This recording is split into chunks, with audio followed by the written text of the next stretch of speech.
아무도 자신을 알아주지 않는다는 외로움보다 가까운 이에게조차 인정받지 못한다는 허탈함이 더 크고 깊게 다가오던 시간이 있었습니다. 그 시절 우리는 참 많이도 애썼습니다. 말끝을 아꼈고 눈치를 보았고 누군가의 기분을 먼저 살폈으며 때로는 나보다 타인을 앞세우는 것을 미덕이라 여겼습니다. 그렇게 해야 좋은 사람일 것 같았고 그래야 관계가 지속될 수 있으리라 믿었습니다. 그 마음은 다정했고 또 정직했습니다. 하지만 그 다정함이 늘 따뜻하게만 작용한 것은 아니었습니다. 어느 순간부터였을까요? 그렇게 공들였던 사람이 내 마음을 알아주지 않을 때 오히려 내가 작아지고 있다는 느낌이 스며들기 시작했습니다. 그때부터 우리의 다정함은 서서히 무게로 변해갔습니다. 관계는 식었고 마음은 지쳐갔습니다. 그런데 이상하게도 마음이 이미 멀어진 줄 알면서도 사람은 끝까지 애를 씁니다.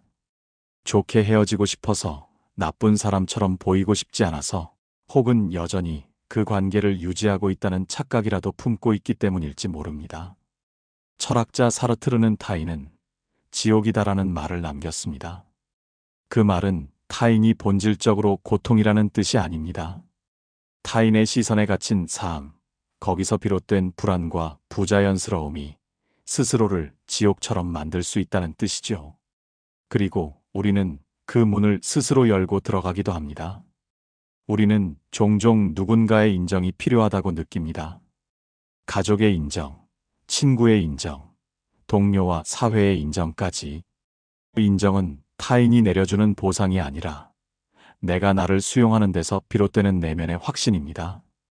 바깥에서 받아야만 내 존재가 완성된다고 느끼는 한 사람은 결코 그 허기를 채울 수 없습니다. 어느 중년의 이야기를 들은 적이 있습니다. 그는 퇴직 이후 아무도 자신을 불러주지 않는다는 데서 가장 큰 낯설음을 느꼈다고 했습니다.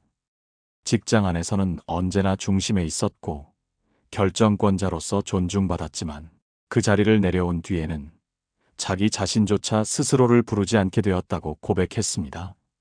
그때서야 비로소 깨달았다고 했습니다. 나는 누군가에게 인정받기 위해 참 오랫동안 나를 밀어두고 살았구나. 우리는 인정받기 위해 길을 걷는 것이 아닙니다. 내가 믿는 삶을 걸어간 결과로 누군가의 공감이나 존중이 함께할 수 있다면 그것이 더 아름다운 일이지요. 인간은 누구나 오해받으며 살아갑니다. 아무리 진심을 다해도, 아무리 설명을 해도 사람은 결국 자기가 보고 싶은 대로만 세상을 바라봅니다. 그렇기에 우리는 모든 이의 시선에서 온전한 존재가 될 수 없습니다. 장자는 말했습니다. 지금의 나는 물고기가 아닌데 어찌 그 마음을 알 수 있겠는가? 타인의 마음을 모두 헤아릴 수 없다면 그 마음 속에 자신의 자리를 만들어 넣으려는 시도는 오히려 자신을 흐리게 만드는 일일 것입니다. 인생의 절반쯤을 지나온 이 시기, 우리는 다시 쓰일 수 있는 시간을 만납니다. 그 시작점에서 더는 불필요한 무게를 지고 가지 않으셨으면 합니다. 이제는 설명하지 않아도 되는 나이, 증명하지 않아도 되는 시기, 가장 나다운 모습으로도 충분한 시점에 서 계십니다. 그 진실을 믿고 살아내시길 바랍니다. 그동안 애써 오셨던 그 마음, 충분히 품으셨다면 이제는 조용히 놓아도 좋습니다. 삶에는 뒤돌아보게 되는 순간들이 있습니다. 다시는 돌아갈 수 없는 시점, 이미 지나가 버린 어떤 날, 혹은 어떤 기회, 그리고 우리는 그 장면 앞에서 자주 멈춥니다. 왜 그러지 못했을까? 왜 그때는 몰랐을까? 그렇게 생각하다 보면 시간은 앞이 아닌 뒤를 향해 흐르기 시작합니다. 이른 새벽 깨어난 방 안에서, 혼자 앉아있는 차 안에서 마주친 얼굴 하나에 문득 되살아나는 장면 하나. 이미 오래전에 결정이 났고 선택이 지나갔는데도 마음은 여전히 그 시점에 매달려 있곤 합니다. 철학자 키에르케고르는 인생은 뒤돌아보아야 이해되지만 앞으로 걸어가야 한다고 말했습니다. 하지만 우리는 자주 그 순서를 혼동합니다. 이해되지 않은 채, 멈춘 채, 걸어가지도 못하면서 과거의 문을 두드리기만 하지요. 지나간 타이밍이 그렇게 아쉬운 것은 그 장면이 한때 우리의 가능성이었기 때문입니다. 한때 나일 수도 있었던 모습, 한때 선택했을 수도 있었던 길. 그 미련은 언젠가 이뤘어야 할 삶의 다른 버전처럼 우리 안에서 자랍니다. 하지만 그 삶은 이제 없습니다. 선택하지 않았기에 존재하지 않고 거기서 멈춘 순간부터 그 길은 닫힌 셈입니다. 우리는 종종 이 착각에 빠집니다. 과거의 갈림길에 오래 머물면 언젠가 다시 갈 수 있을 것이라는 환상. 하지만 시간은 원을 그리지 않습니다. 한 번 지나간 선택은 결코 원래의 자리로 돌아오지 않습니다. 돌아가는 길이 있다면 그것은 이미 다른 방향의 길이지요. 잃어버린 열차를 역에서 바라보는 동안 새로 들어오는 열차는 지나쳐갑니다. 과거의 장면이 너무 선명할수록 현재의 가능성은 흐려지고 맙니다. 우리는 모두 그런 시점을 하나쯤 품고 살아갑니다. 그때 그 사람과 인연을 이어갔다면, 그 직장을 그만두지 않았더라면, 그때 공부를 더 했더라면, 혹은 그 말을 그때 하지 않았더라면과 같은 상상을 합니다. 하지만 그 상상은 어디까지나 그림자일 뿐, 현실의 벽을 뚫고 들어오지 못합니다. 그럼에도 자꾸 그 장면을 다시 보고, 그 선택을 다시 생각하고, 그 시간으로 돌아가려 애쓰는 것은 지금 이 순간이 아직 선명하지 않기 때문입니다. 철학에서 시간은 단순한 숫자가 아닙니다. 하이데거는 존재란 시간 속에서 드러난다고 했습니다. 시간은 흘러가는 것이 아니라 바로 지금 이 자리를 드러내는 방식입니다. 과거에 머무는 마음은 현재의 자리를 흐리게 만들고 아직 오지 않은 미래에만 기대는 삶은 현재를 지우게 만듭니다. 그래서 중요한 건 지금입니다. 어제의 판단이 아쉬울지라도 그때와 지금의 나는 다릅니다. 당시에는 몰랐던 것을 지금은 알고 있고 그때 하지 못했던 것을 지금은 할 수 있는 힘이 생겼을지도 모릅니다. 그렇기에 과거의 시점을 반복해서 떠올리는 대신 지금의 나를 질문해야 합니다. 오늘 내가 설 수 있는 자리는 어디인지, 지금 이 순간 내 안에 있는 선택은 무엇인지, 시간을 앞서거나 뒤따르려는 마음을 멈추고 그 중심에 서는 법을 배우는 것이야말로 삶의 절반 이후에 배워야 할 가장 큰 기술입니다. 놓친 타이밍을 돌아보는 일보다 지금의 시간에서 내가 아직 놓지 않은 가능성을 바라보는 쪽으로 시선을 돌려야 할 때입니다. 이미 떠난 버스에 오르지 못한 자신을 자책하기보다 여전히 정류장에 서 있는 자신을 다시 믿어야 합니다.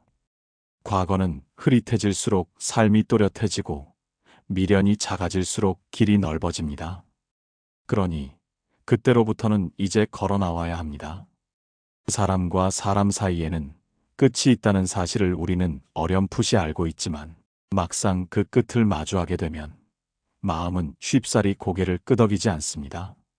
누구보다 가깝다고 믿었던 사람이 점점 멀어지고 더는 예전의 대화를 나눌 수 없게 되었을 때 이미 그 관계는 끝났다고 말할 수 있지만 진짜 문제는 그 끝을 스스로 인정하지 못하고 계속 붙잡고 있는 내 마음입니다. 그것은 헤어진 연인일 수도 있고 오랜 친구일 수도 있으며 가족처럼 지냈던 동료일 수도 있습니다. 관계가 정리되었다는 사실은 상대가 먼저 행동으로 보여줍니다. 연락이 끊기고 말수가 줄고 마음이 멀어집니다. 그러나 마음은 뒤늦게 반응합니다. 지금도 그 사람을 어떻게든 이해하려 하고 여전히 언젠가는 다시 예전처럼 돌아갈 수 있을 거라 기대합니다. 인간은 관계 속에서 자기 자신을 확인하려는 경향이 있습니다. 그래서 관계가 끝날 때 단지 사람을 잃는 것이 아니라 나 자신이 무너지는 듯한 허전함을 겪게 됩니다. 그리고 그 허전함을 감당하지 못할 때 사람은 끝난 인연에 스스로를 묶어둡니다.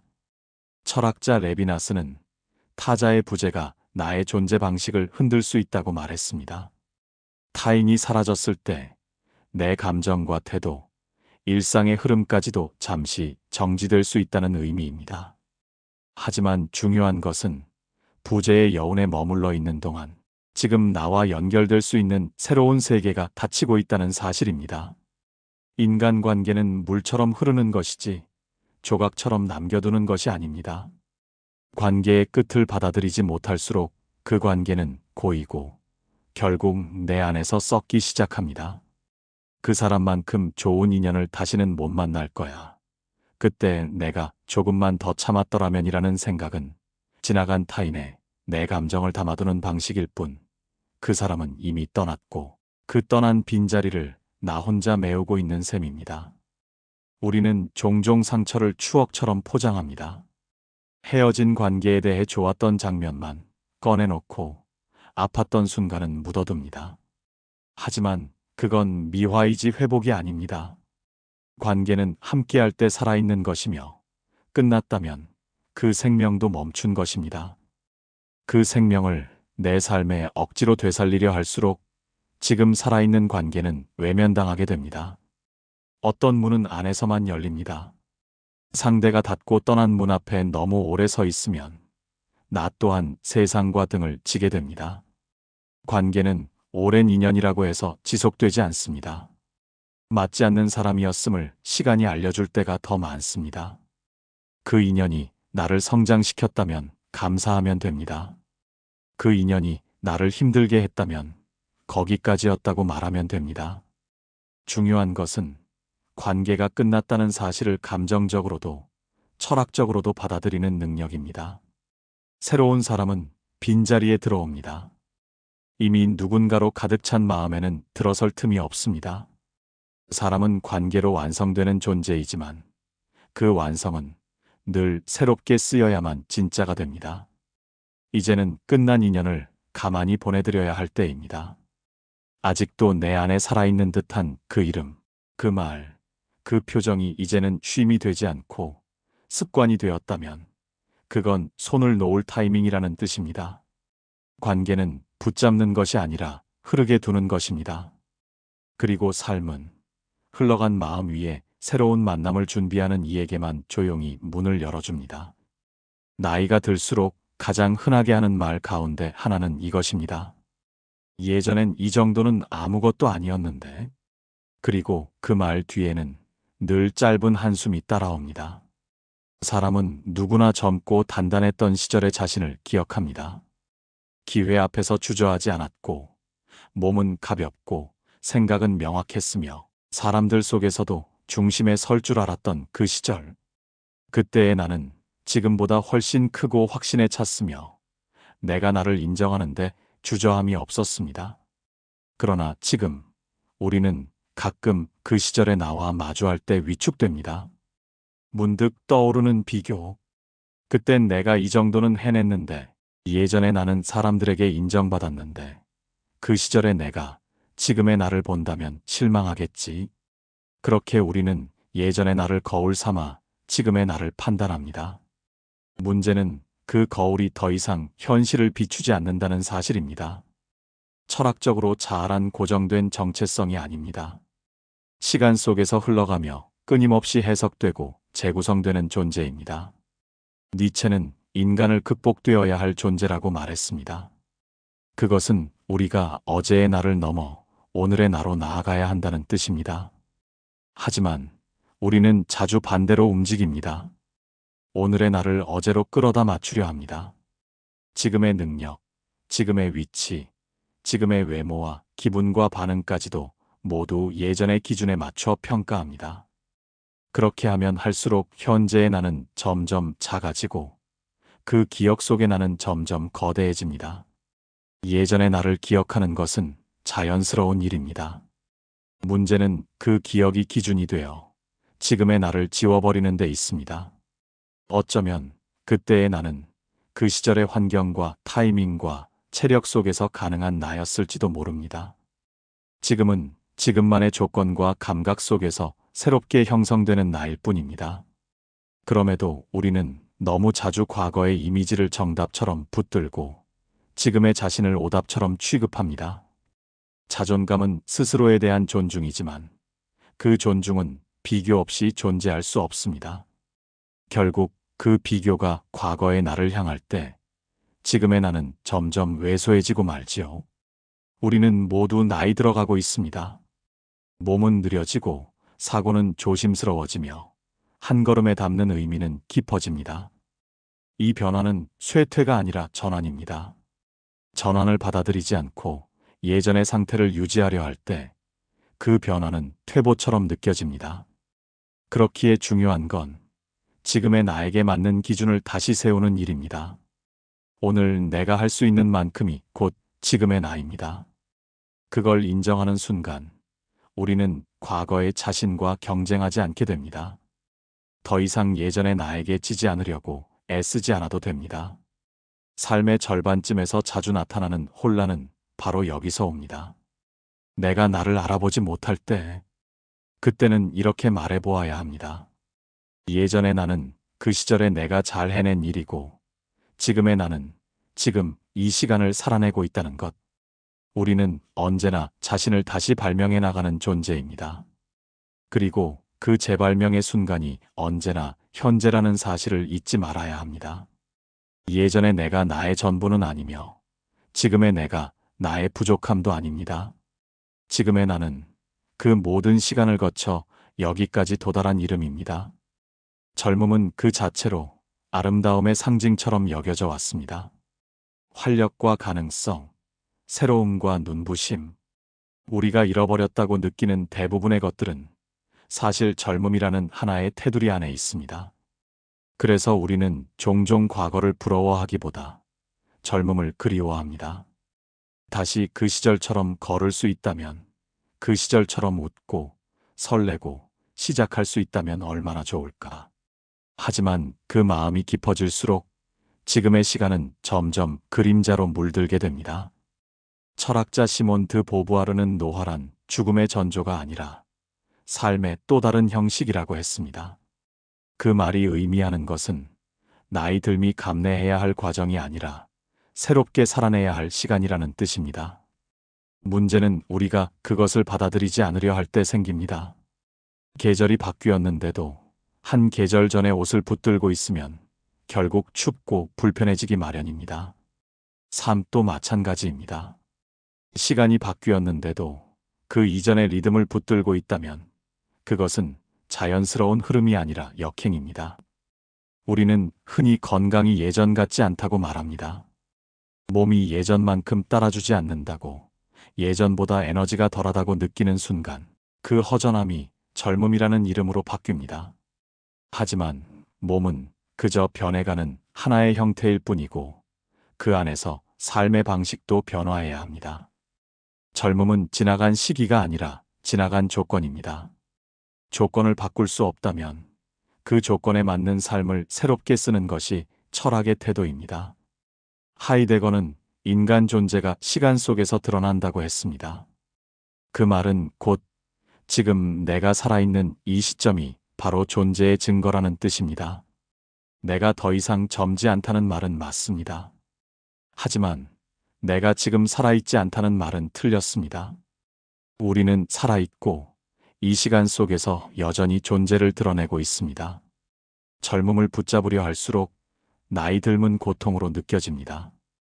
그것은 나이가 아픈 것이 아니라 집착이 무겁기 때문입니다. 스스로를 나이 들었다고 느끼는 순간보다 여전히 젊어야 한다고 강요하는 마음이 오히려 더 노화의 짐을 지웁니다. 젊음의 의미는 단지 나이에 있지 않습니다. 그것은 새로움을 받아들이는 감각, 아직 살아갈 시간이 남았다는 감동, 그리고 변화를 거부하지 않는 태도 안에 있습니다. 그러니 젊음을 회복하려 하기보다 지금의 시간을 누리려는 쪽으로 마음을 바꾸어야 합니다. 지금 이 순간도 다시는 돌아오지 않을 젊음입니다. 우리가 지금 이 순간을 어떻게 대하느냐에 따라 앞으로의 시간은 선물처럼 느껴질 수도 있고 짐처럼 남을 수도 있습니다. 계절은 지나가지만 계절마다 피는 꽃은 다릅니다. 젊음이 피운 꽃이 있었다면 지금은 또 다른 꽃이 피어날 시간입니다. 젊음을 붙잡으려는 손을 천천히 놓을 때 비로소 지금의 시간이 고통이 아닌 선물처럼 다가오기 시작합니다. 마음속에 박힌 아픔은 시간이 흐른다고 저절로 사라지지 않습니다. 오히려 그 감정을 반복해서 떠올리고 설명하고 되짚는 동안 더 깊이 각인되는 경우가 많습니다. 상처는 기억이 아니라 감정의 지속입니다. 어떤 사건이 오래가는 것이 아니라 그때 느꼈던 감정을 지금도 계속 불러내고 있기 때문입니다. 우리는 흔히 자신이 아팠던 이야기를 누군가에게 털어놓음으로써 치유받을 수 있다고 믿습니다. 물론 그것은 필요한 일입니다. 하지만 문제는 그 털어놓음이 위로를 위한 것이 아니라 반복을 위한 것이 될 때입니다. 철학자 미셸 푸코는 말했습니다. 고통은 권력이 될 수 있다. 자기 고통을 반복해 말하는 사람은 그 아픔을 통해 자신의 존재를 증명하려는 방식에 익숙해지기도 합니다. 그러다 보면 아픔은 더 이상 극복할 대상이 아니라 자기 정체성의 일부처럼 여겨지게 됩니다. 마치 상처가 없으면 내가 아니게 되는 것처럼 느끼게 되지요. 하지만 그 감정 구조 안에서는 회복이 일어나지 않습니다. 우리는 종종 그때 그 사람이 나한테 했던 말이 아직도 생생하다. 그 상처는 평생 잊히지 않을 것이다 같은 말을 하곤 합니다. 그런데 그 말을 내 안에서 계속 꺼내는 순간 그 감정은 오늘의 나에게 다시 주입됩니다. 감정은 기억 속에 있는 것이 아니라 말하는 순간 다시 살아납니다. 그리고 그 살아난 감정은 뇌와 몸을 다시 아프게 합니다. 고통은 경험의 문제가 아니라 구조의 문제입니다.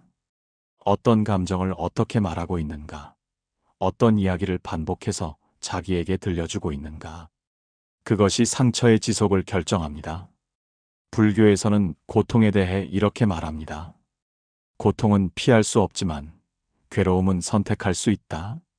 아팠던 사실은 바꿀 수 없지만 그 아픔을 계속 반복해 살아가는 방식은 나의 몫이라는 뜻입니다. 삶이 우리를 아프게 했던 것은 사실입니다. 하지만 그 아픔을 계속 입 밖에 꺼내면서 내 삶 전체를 덮게 하는 건 이제는 내가 선택하고 있는 일일지도 모릅니다. 철학은 우리가 자기 감정을 어떻게 다루는가를 묻는 학문입니다.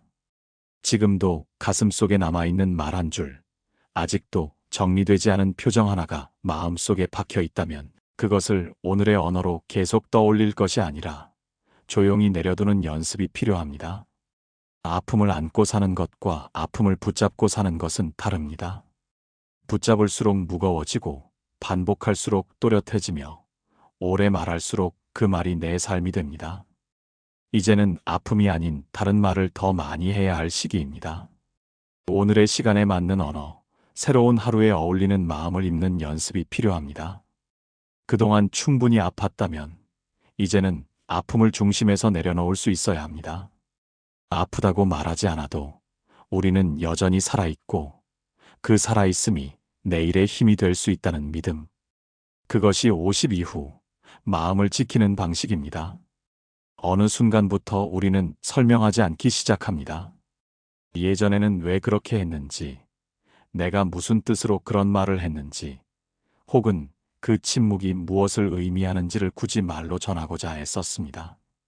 때로는 오해받더라도 말해야 했고, 말하지 않으면 끝이라고 믿었던 시절도 있었습니다. 하지만 삶의 절반쯤을 지나오면서 그런 마음의 패턴이 서서히 바뀌는 것을 경험하게 됩니다.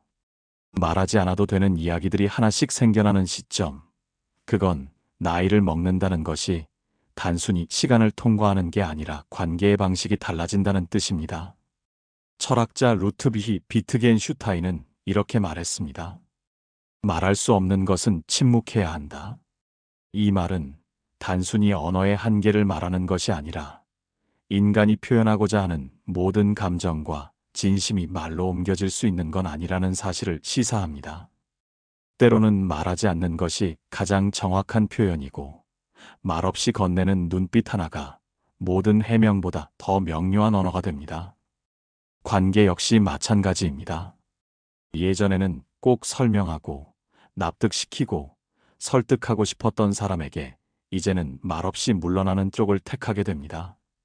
오해를 바로잡기보다는 그 오해가 그 사람의 목심을 받아들이는 방식, 이해받는 대신 침묵을 선택하는 태도는 포기가 아니라 깊이에서 나오는 절제입니다. 말이 많을수록 관계는 복잡해집니다. 말이 줄어들수록 관계는 깊거나 명확하게 멀어집니다. 그 둘 중 어느 쪽이든 삶을 가볍게 합니다. 말로 오해를 풀기보다 시간으로 서로를 확인하는 방식, 말로 사랑을 반복하지 않고 머무는 방식으로 진심을 보여주는 삶. 그것이 나이듦과 함께 도달하는 새로운 관계의 질입니다. 우리는 이제 알게 됩니다. 어떤 말은 나를 위한 것이지만 어떤 말은 결국 말하지 않아야 서로를 지킬 수 있다는 것을. 설명은 간절한 진심에서 나오기도 하지만 그 진심이 항상 상대에게 닿지는 않는다는 것을 배운 나이. 그래서 이제는 말보다 여백을 남기는 법을 택합니다. 말을 줄인다고 진심이 사라지는 것은 아닙니다. 오히려 말을 줄일 수 있을 때 진심은 더 선명해집니다. 때로는 말 대신 침묵이 위로보다 훨씬 더 큰 안정감을 줄 수 있습니다. 그렇게 말하지 않아도 되는 이야기들이 하나둘 생겨나기 시작할 때 우리는 비로소 관계에서 설명의 굴레를 벗어나게 됩니다. 그리고 그 침묵이 품고 있는 무게와 따뜻함이 지금 우리 삶을 더욱 깊고 넓게 만들어줍니다. 삶을 더 잘 살아보려는 마음에서 우리는 계획을 세웁니다. 내일 무엇을 할지, 다음 달은 어떻게 보낼지, 몇 살까지는 어떤 상태가 되어야 할지. 그런 계획은 미래를 향해 내딛는 이정표처럼 느껴지지만 실제로 삶이 그 계획대로 흘러가는 일은 거의 없습니다. 도리어 계획이 많을수록 삶은 자주 틀어지고 틀어졌다는 자각이 깊어질수록 삶에 대한 실망도 커집니다. 문제는 그 실망이 삶을 향한 것이 아니라 나 자신을 향한 비난으로 이어진다는 데 있습니다. 왜 계획대로 되지 못했을까? 왜 그걸 미리 예측하지 못했을까? 하지만 철학은 우리에게 묻습니다. 인생이 원래 예측 가능한 것이었냐고. 해겔은 역사조차도 사후에야 해석 가능한 흐름이지 사전에 통제 가능한 질서가 아니라고 말했습니다. 인간이 계획을 세우는 것은 그 자체로 의미 있는 행위이지만 그 계획에 인생 전체를 의탁하는 순간 우리는 삶의 유연함을 잃게 됩니다. 지나치게 촘촘한 계획은 삶을 보호하는 것이 아니라 오히려 삶을 두렵게 만듭니다. 조금만 어긋나도 불안해지고 일정이 틀어지면 실패처럼 느껴지고 방향이 달라지면 모든 걸 처음부터 다시 짜야 할 것 같은 강박이 밀려옵니다. 그러나 삶은 원래 틀어지게 설계되어 있는 것입니다. 우리가 짜놓은 도면대로 걷지 않기에 살아있다는 감각이 더 깊어지는 것이고 그 틈 속에서 예기치 않은 인연, 의미, 장면이 나타납니다. 계획은 현실을 통제하기 위한 것이 아니라 현실을 받아들이기 위한 준비로 바뀌어야 합니다. 정해진 길을 따라 걷기보다 방향을 가진 채 걸어가는 것. 정확한 그림보다 대략적인 윤곽만으로도 충분한 것.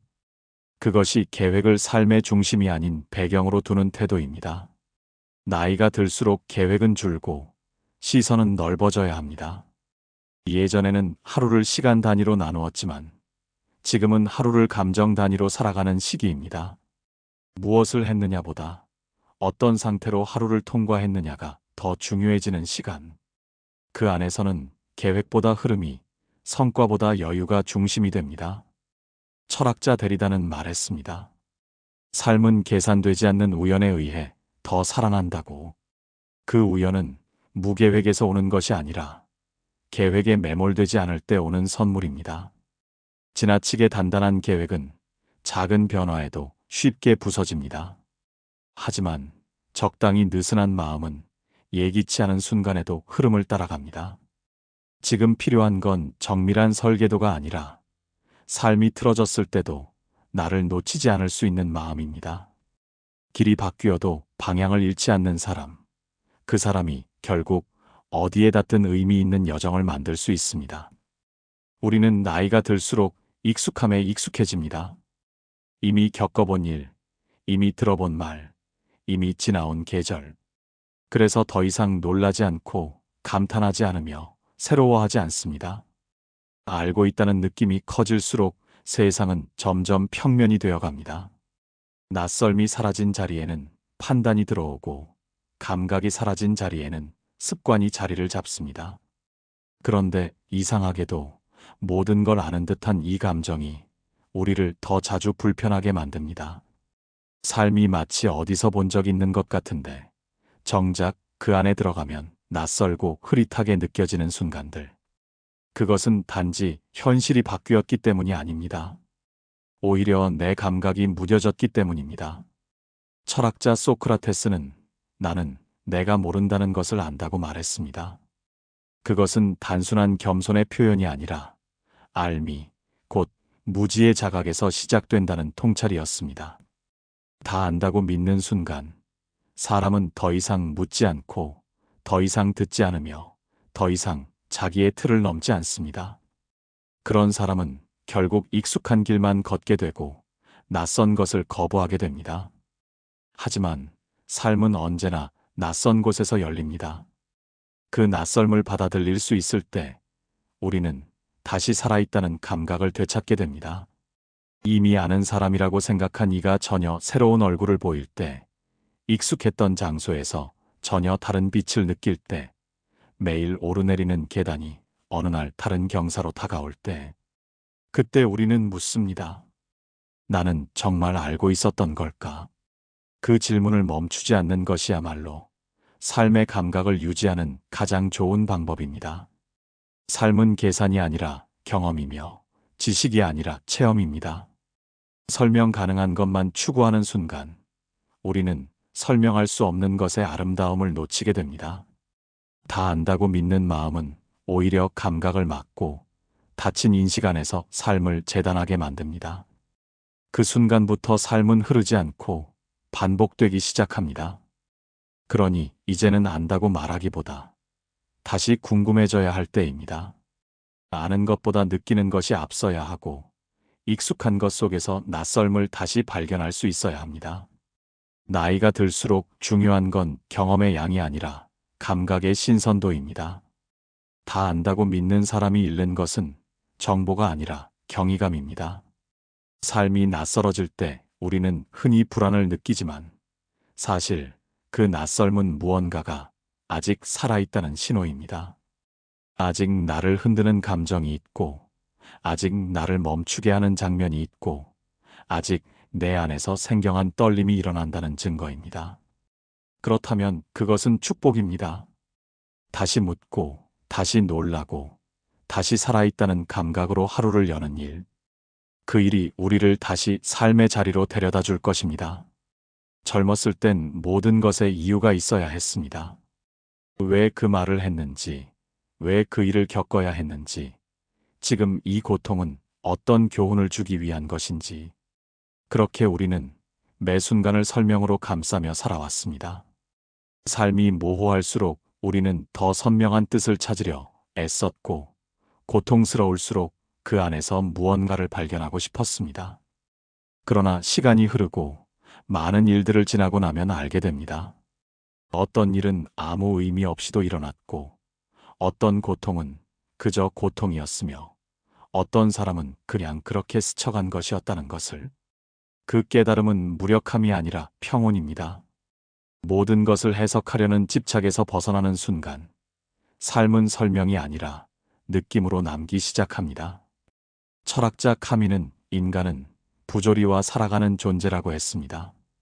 부조리란 삶이 반드시 의미로 환원되지 않는다는 것을 인정하는 데서 비롯됩니다. 하지만 그 부조리를 받아들이는 순간 삶은 도리어 가볍고 자유로워집니다. 의미가 없다고 해서 무가치한 것이 아니라 의미가 없어도 살아간다는 그 사실이야말로 인간의 존엄입니다. 이제는 하루가 어떤 뜻을 가져다 줄지 해석하지 않아도 됩니다. 하루를 살아냈다는 그 자체가 충분한 의미입니다. 누군가의 말에 상처받았다면, 예전 같았으면 왜 저런 말을 했을까 수없이 곱씹었겠지만 지금은 그냥 그런 사람이구나 하고 넘기게 됩니다. 기회가 멀어졌을 때도 왜 내게 오지 않았을까 되묻기보다 이 길이 내 길이 아니었구나 하고 조용히 발을 거두게 됩니다. 더는 감정의 방향을 따지지 않고 사건의 교훈을 구하지 않으며 의미를 요구하지 않는 태도. 그것이 바로 지금 우리가 도달한 삶의 깊이입니다. 우리는 이제 말보다 풍경을 오래 바라보고 결과보다 과정을 조용히 지켜보며 설명보다 온기를 나누는 방식으로 하루를 살게 됩니다. 질문이 멈춘 자리에 고요가 피어오르고 의미를 내려놓은 자리에 평화가 앉습니다. 누군가는 이 시기를 무기력이라 말할지 모르지만 사실은 그 어떤 때보다 삶을 있는 그대로 받아들이는 용기가 자라고 있는 시간입니다. 더는 의미를 찾지 않아도 괜찮습니다. 지금 이 하루, 지금 이 감정, 지금 이 자리가 그저 내 삶의 일부라는 것만으로도 충분합니다. 돌아보면 우리가 절대 매달릴 필요 없었던 5가지는 이랬습니다. 누군가의 인정, 이미 지나간 타이밍, 끝난 관계, 지나간 젊음, 사라지지 않는 상처, 그리고 마지막으로는 모든 것을 설명하려는 그 조급한 의미의 강박이었습니다. 이제는 그 모든 매달림에서 천천히 손을 놓고 더 단단하게 살아가실 여러분의 시간 앞에 이 영상을 바칩니다. 여기까지 함께 해주셔서 고맙습니다. 이 여운이 오래 남아 마음속에 작은 불빛이 되기를 바랍니다. 구독과 좋아요는 여러분의 따뜻한 응원처럼 느껴집니다. 다음 시간에도 함께 나눌 수 있기를 바랍니다.